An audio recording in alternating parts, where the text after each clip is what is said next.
deep on something I think we've all thought about. Calorie counting for weight loss. Yeah, it's a popular topic for sure. You bet. And, you sent over a ton of articles or research for this one. I did. So it seems like you really want to figure out what actually works. Definitely. There's just so much information out there. Totally. And it can get confusing. For sure. We've got stuff from websites like FatCalc and NASM, articles from Healthline and Medindia, even some research straight from the NIH. Wow, yeah, we've got a lot to cover. It's a lot, but that's what we do here, right? Yeah. Deep dives. That's right. We get to the bottom of it. Okay, so one thing that I see over and over Yeah. is this rule about 3,500 calories equaling 1 pound of weight loss. It's everywhere. It is. Like it's some universal law of weight loss. Right. But is it really that simple? Well, that's where things get a little complicated. Okay. This 3,500 calorie rule is a big oversimplification. How so? Well, our bodies are way more complex than a simple math equation. When we lose weight, we're not just losing fat. Oh, sure. We also lose lean tissue, like muscle. And muscle burns more calories at rest than fat does. So losing muscle actually makes it harder to lose weight in the long run. Yeah, exactly. Okay. Losing muscle can slow down your metabolism, meaning you burn fewer calories overall. Wow, okay. And one of our sources, I think it was the Healthline article, Okay. highlights research from Kevin Hall at the NIH. I've heard of him. He created a mathematical model that challenges this whole 3,500 calorie rule. Oh, wow. His model takes into account all these other factors, like changes in metabolism, Okay. the type of weight you're losing, even hormonal fluctuations. So it's not just a static number, it changes as we lose weight. Right. Our bodies are constantly adapting. So how do those calorie calculators even work? Well, most of them rely on a few key elements. Like what? First, there's your basal metabolic rate, or BMR. WMR, okay. Think of it as your body's baseline energy needs, just to keep you alive. Like breathing and stuff. Exactly. Breathing, circulating blood, Okay. all that good stuff. So even if we were just like couch potatoes all day, our bodies are still burning a significant amount of calories. Oh, yeah, absolutely. Wow. And then on top of your BMR, Yeah. we have to add the calories you burn through physical activity. Right, right. That's where total daily energy expenditure comes in, or TDE. TDE. So it takes your BMR and factors in your activity level Okay. from sedentary to super active to Right. give you a more complete picture of your daily energy needs. So it's basically estimating our total daily calorie burn based on our resting metabolism and our activity level. Right, exactly. That makes sense. And then depending on if you want to maintain, lose, or gain weight, the calculator will adjust your calorie intake. Could create a deficit or surplus. Exactly. But they're just estimates. Right, they are. They're not perfect. No. Because I imagine things like genetics, Yeah. body composition, Uh-huh. even stress levels can all influence your actual needs.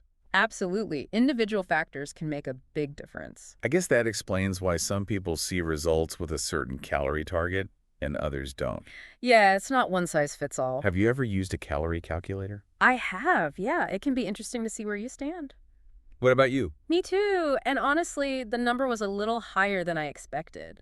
Really? Yeah, it made me realize how many calories my body burns even when I'm not actively working out. That's cool. Yeah. Okay, so we've busted the 3,500 calorie myth. We've talked about these calculators. Yeah. But one thing that keeps popping up in these sources Yeah. is the importance of macronutrients. Right. Carbs, protein, and fat. Yeah, they're important. If we're already focused on calories, why does it matter where they come from? That's a great question. Is it really that important? Well, macronutrients play different roles in our bodies. Oh, okay. And the ratio we consume them in can really impact our weight loss, how full we feel, even our overall health. So it's not just about hitting a magic calorie number. It's about the composition of those calories, too. Exactly. Okay. Let's take protein, for example. Okay. Protein keeps us feeling full and satisfied for longer, so it's easier to manage calorie intake and resist snacks. That makes sense. Yeah. So protein helps us feel full. What about carbs and fat? They're both essential, too. Okay. Carbs are a primary source of energy, especially for our brains and muscles. And fat. Fat plays a vital role in hormone production and cell function. So there's no one perfect ratio for everyone. No, not really. It's more about finding what works best for your individual needs and how your body responds. Exactly. Gotcha. And one of our sources, NASM, has a good example of this. Okay. They talk about how protein requirements can vary drastically between someone who's sedentary and someone who's very active. Interesting. An athlete might need significantly more protein to support muscle growth and repair than someone who sits at a desk all day. So even within the same macronutrient, Yeah. our needs can change based on our lifestyle. And activity level. Exactly. Okay, before we go too deep on macronutrients, Okay. there's something I wanted to bring up from one of the articles, the one from Medindi, I think. Okay. It talks about this woman named Sarah who wants to lose 20 pounds. Right. And this whole idea of setting goals, Yeah. especially realistic ones, Yeah. seems crucial for weight loss. It is. What are your thoughts on that? Well, we often see people setting these ambitious weight loss goals that just aren't sustainable. Okay. Crash diets and drastic calorie cuts might work initially, Uh-huh. but they often backfire in the long run. Yeah, I see that. Remember what we talked about earlier? About Drastic changes can lead to muscle loss, slow down your metabolism, and make it harder to lose weight and keep it off. right. So it's more about making gradual, sustainable changes that we can stick with over time. Not going for the quick fix. Exactly. Okay. Aiming to lose 1 to 2 pounds per week is generally considered a healthy and achievable rate. That makes sense. And to help you set those realistic goals, we can look at some guidelines, Like what? like the IOM recommendations for acceptable macronutrient ranges. IOM. Okay. These recommendations give you a framework for how much of each macronutrient to include in your diet Okay. based on your total calorie intake. So the IOM recommendations can help make sure we're getting a balanced mix of carbs, protein, and fat Right. while still working towards our weight loss goals. Exactly. Can you give us some specific numbers? What would a healthy range look like for each macronutrient? Sure. The IOM suggests aiming for 45–65% of your daily calories from carbs, Okay. 10–35% from protein, and 20–35% from fat. Gotcha. But again, these are just guidelines, and your individual needs might differ. Based on our activity level, Yeah. health conditions, all that. Yeah, exactly. Okay, so we've debunked myths, we've explored how calorie calculators work, and even touched on macronutrients. Yeah. But there's one more thing I want to touch on before we wrap up this part. Okay. It's something that a couple of the sources mentioned, Uh-huh. and it's about the potential downsides of getting too fixated on calorie counting. Right. Why is this a concern? Well, while being mindful of our calorie intake can be helpful, Uh-huh. obsessing over every single calorie can actually backfire. Okay. It can lead to a really unhealthy relationship with food Oh, interesting. and potentially trigger disordered eating patterns. Wow. It can make you feel anxious or guilty about your choices. So instead of helping us achieve a healthy weight, Yeah.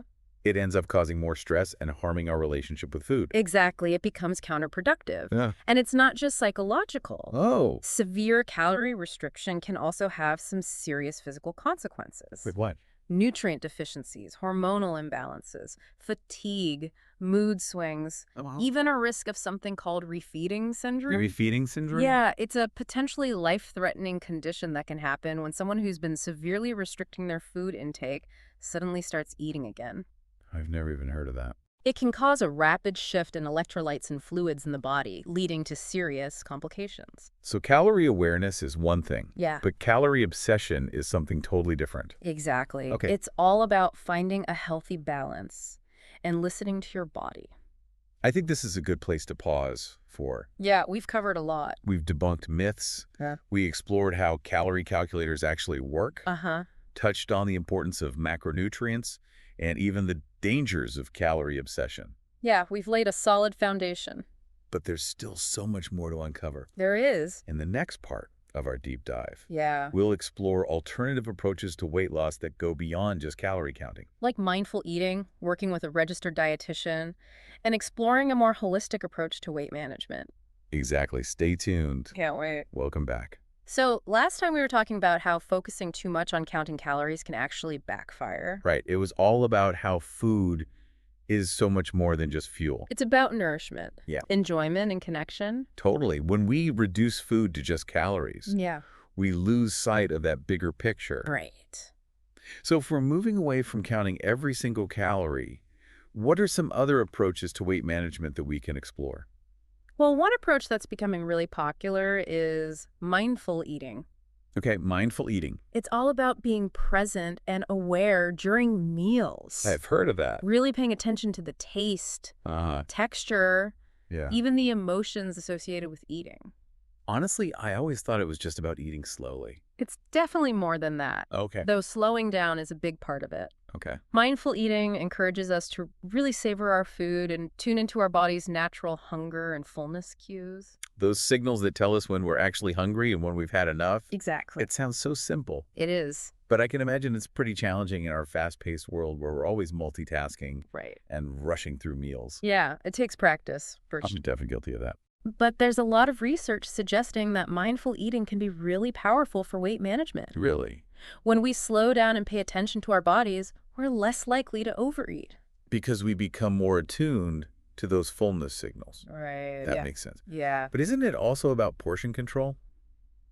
It can be. Like if I'm being more mindful, Yeah. I'm naturally going to choose smaller portions, right? Portion control can play a role. Yeah. But mindful eating goes deeper than that. Oh, how so? It also helps us become more aware of our emotional triggers for eating. Emotional triggers. What do you mean by that? Think about it. Okay. How often do we turn to food for comfort Yeah. or distraction when we're feeling stressed, bored, or lonely? Yeah, I get that. Mindful eating helps us identify those patterns Okay. and develop healthier coping mechanisms.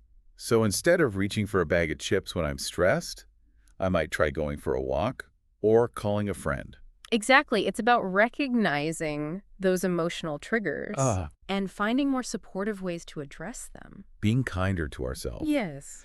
And nourishing our emotional well-being. Right. Not just filling a void with food. Exactly. That really resonates with me. Yeah. I think we often underestimate the connection between our emotional state and our eating habits. Definitely. So mindful eating helps us address both sides of that coin. It does, which is amazing. And another benefit is that it can actually enhance our enjoyment of food. Really? When we're fully present during meals, we're more likely to savor the flavors, textures, and aromas, which can lead to greater satisfaction. That's a good point. Yeah. It's not about depriving ourselves or feeling guilty about food. Right. It's about really experiencing it Uh-huh. and appreciating what we're putting into our bodies. Exactly. Okay, mindful eating is definitely something I want to explore further. Yeah. Are there any other approaches we should consider? Absolutely. Like what? Another great resource is a registered dietitian. Oh, right. Seeking professional guidance.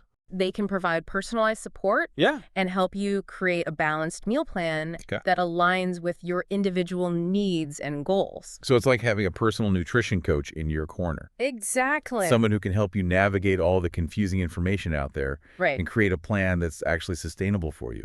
Yeah, they can help you focus on building healthy habits that will support your long-term well-being. Rather than getting caught up in quick fixes or fad diets. Exactly. And I imagine working with a registered dietitian can be especially helpful if you have any underlying health conditions. Oh, yeah, absolutely. That might impact your weight management efforts. Yeah. Like diabetes or thyroid issues. They can tailor their recommendations to your specific situation and help you make informed choices that support both your health and your weight management goals. So we've got mindful eating and working with a registered dietitian. Those both sound like really solid, holistic approaches. Anything else we should have on our radar? Well, one of our sources, Medindia, has this great FAQ section all about weight loss. Okay. And they touch on some other important factors that often get overlooked, like hydration, sleep, and exercise. Oh, exercise. I was wondering when that would come up. Well, it's important. I'm curious, how much emphasis do they put on exercise specifically for weight loss? That's interesting. They actually point out that while exercise is really important for our overall health and can contribute to weight loss, it's not the most effective strategy on its own. So you can't just outrun a bad diet? Pretty much. Okay. They cite research suggesting that relying solely on exercise for weight loss without addressing dietary habits typically only leads to minimal results. That's good to know. Yeah. Because I think a lot of people fall into the trap of thinking they can just hit the gym and burn off those extra calories. It's a common misconception. What we eat plays a much bigger role in weight management than how much we exercise. That makes sense. Yeah. So it's about finding that balance between movement and nutrition. Exactly. We can't just rely on one or the other. Yep.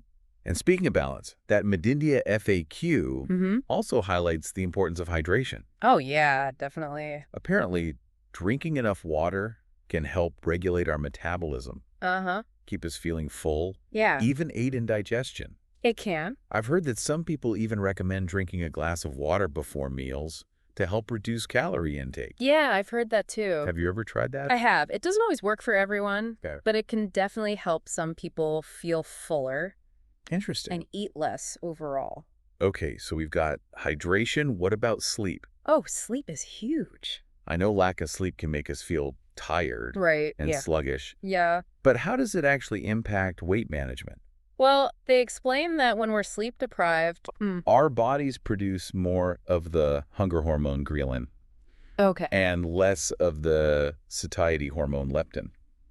So it messes with our hormones. Yeah, it throws them out of whack. Which can lead to increased cravings. Right. And overeating. Exactly. Wow, so getting enough sleep isn't just about feeling rested, it's also about regulating our appetite and managing those cravings. It all comes back to that connection between our mind and body. I'm starting to think we need a whole other deep dive dedicated to sleep. I'm in. Sleep is so important. Before we move on, though, I wanted to circle back to something you mentioned earlier about weight loss supplements. Oh. Right. Are those something we should be considering? Well, a couple of our sources touch on this. Okay. And the general consensus is that while some supplements might offer a slight edge, they're definitely not a magic solution. So no miracle pill that will melt away fat. Definitely not. Without any effort on our part. It would be nice, but no. And it's important to remember that a lot of these supplements aren't regulated by the FDA. Right. So there's always a risk of unknown side effects or interactions with other medications. It's always best to err on the side of caution. Totally. And consult with a healthcare professional before adding any supplements. Makes sense. To your routine. Okay, so supplements are a maybe, but not a guarantee. Right. We've explored a ton of alternative approaches to weight management in this section. We have. Is there anything else we should highlight before we move on? Well, I think it's important to emphasize that weight loss is a complex journey, and there's no one-size-fits-all solution. I agree. What works for one person might not work for another. Right. It's all about finding what feels sustainable and supportive for you. I love that. Yeah. It's about personalizing our approach and honoring our individual needs rather than trying to fit into someone else's mold. Exactly. And I think that's a perfect segue into our next section, where we'll explore the concept of body positivity. Love it. And how to cultivate a more compassionate relationship with our bodies. Can't wait. Because ultimately, true well-being comes from a place of self-love and acceptance. Yes. Not from constantly striving to shrink ourselves. Right. Let's dive into that. Welcome back to the deep dive. We've been on quite a journey today. We have. Exploring calorie calculation and weight loss. Yeah, we've covered a lot. But for this last part, we're shifting gears a bit to talk about body positivity. I love that. It's such an important topic. It is, especially in a world that constantly bombards us with unrealistic beauty standards. And pressures to conform to a certain ideal. It's so easy to get caught up in the comparison game. Oh, yeah. I feel like we're not good enough. Totally. I think we've all been there. Definitely. Scrolling through social media, comparing ourselves to those perfect images, and feeling like we fall short. Right. It can be tough. But body positivity is all about challenging those negative messages. And embracing our bodies just as they are. Imperfections and all. Exactly. It's about recognizing that our worth is not determined by our weight or appearance. I love that. We are so much more than just our bodies. We are. And our value lies in our unique qualities, talents, and experiences. It's about shifting our focus from external validation to internal acceptance. Yes. And celebrating the diversity of human bodies. Exactly. And it's important to remember that body positivity is not just about feeling good about ourselves. Oh, okay. It's also about advocating for inclusivity. Right. And challenging the systemic biases that perpetuate these narrow beauty standards. So it's a social justice movement as much as it is a personal journey. Exactly. That's such an important point. It is. It's about creating a world where everyone feels seen, valued, and respected. Yes. Regardless of their size, shape, gender, race, ability, or anything else that might make them feel marginalized. It's about acceptance for everyone.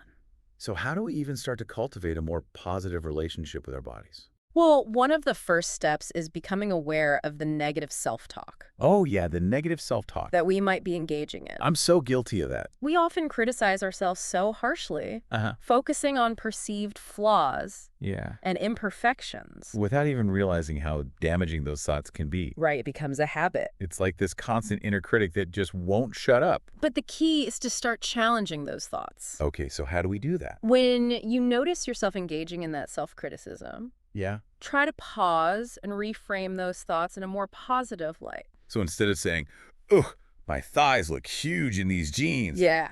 I might try saying, my legs are strong and powerful, and they allow me to move and experience the world. Exactly. It's about shifting your focus from negativity to gratitude. And appreciation. Instead of focusing on what we don't like, try focusing on what our bodies can do. Right. And how they allow us to live our lives. I love that it's like a mental shift from criticism to celebration. Yeah. But what about all the external pressures we face? From society, the media. Yeah, even our own social circles. It's definitely a challenge. How do we navigate those influences? It's important to be mindful of the media we consume. Okay.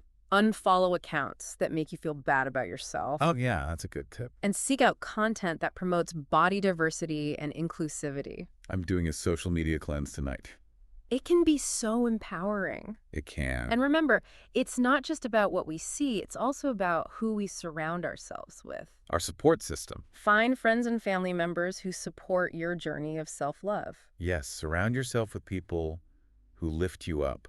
Exactly. And celebrate you for who you are, not for how you look. And if you're looking for even more support, there are tons of online communities and support groups. Oh, that's a good idea. Where people share their stories and offer encouragement. It's powerful to connect with others who are on a similar journey. Okay, so we've talked about becoming aware of our negative self-talk, being mindful of the media we consume, surrounding ourselves with supportive people, and finding online communities. What else can we do to cultivate this body positivity? One of the most important things is to practice self-care. Self-care, I love that. It's anything that makes you feel good in your body. Like what? Maybe it's taking a relaxing bath, getting a massage, dancing, or spending time in nature. It's about finding those activities that nourish us and make us feel connected to our bodies. Right, and it's not selfish to prioritize self-care. It's not. It's essential for our well-being. It is. When we take care of ourselves, we're better equipped to handle challenges and be our best selves. This has been such a great conversation. It has. We've really covered a lot of ground today. We started with calorie calculation. Yeah. And ended up talking about the power of body positivity. I hope our listeners feel empowered to approach weight management in a more holistic and compassionate way. Me too. It's not about striving for perfection or conforming to external standards. Right. It's about finding what feels healthy and sustainable for you. Both physically and emotionally. It's about listening to your body, honoring your needs, and celebrating the incredible vessel that carries you through life. Beautifully said. And as we wrap up, I want to leave you with one final thought to ponder. Okay, I like it. How would your life change if you released the pressure to shrink your body? Ooh. And instead focused on expanding your self-love? That's powerful. Something to really think about. It is. Thank you for joining us on this deep dive. We hope you've learned something new and feel inspired to embark on your own journey of health and well-being. Until next time. See you later.